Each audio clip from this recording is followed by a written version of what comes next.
দোলযাত্রা হিন্দুদের একটি ধর্মীয় উৎসব। এটি বসন্ত উৎসব নামেও পরিচিত। এই উৎসবটি ফাল্গুন মাসের পূর্ণিমা তিথিতে পালিত হয়। দোলযাত্রার সঙ্গে মূলত দুটি পৌরাণিক কাহিনী জড়িয়ে আছে। এই দুটি কাহিনী হল,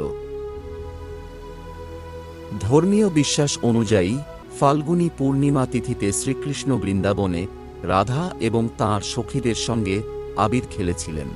সেই ঘটনা থেকেই দোল খেলার উৎপত্তি। শ্রীকৃষ্ণের মা যশোদা কৃষ্ণকে রাধার কাছে গিয়ে রাধার মুখমণ্ডলকে যে কোনো রং দিয়ে রাঙিয়ে দিতে বলেন। কৃষ্ণ তাই করে এবং এরপর রাধা ও কৃষ্ণ জুড়ি হয়ে যায়।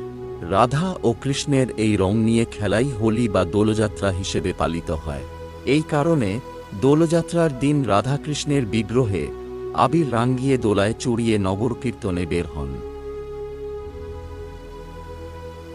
হিরণ্যকশিপু ছিলেন এক অত্যাচারী রাজা।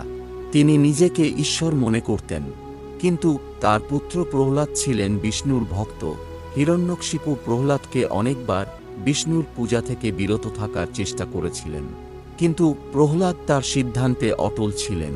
হিরণ্যকশিপু তার বোন হোলিকার সাহায্যে প্রহ্লাদকে আগুনে পুড়িয়ে মারার পরিকল্পনা করেন। হোলিকার একটি বিশেষ চাদর ছিল যা তাকে আগুন থেকে রক্ষা করত। হোলিকা প্রহ্লাদকে কোলে নিয়ে আগুনে বসেন, কিন্তু বিষ্ণুর কৃপায় প্রহ্লাদ বেঁচে যান এবং হোলিকা আগুনে পুড়ে মারা যান। এই ঘটনা অশুভ শক্তির উপর শুভ শক্তির বিজয়কে চিহ্নিত করে। এই ঘটনার স্মরণে দোল উৎসবের আগের দিন রাতে হোলিকা দহন করা হয়। ভিডিওটি ভালো লাগলে চ্যানেলটি সাবস্ক্রাইব করুন। পরবর্তীতে কোন বিষয়ে ভিডিও দেখতে চান তা কমেন্ট করে জানান।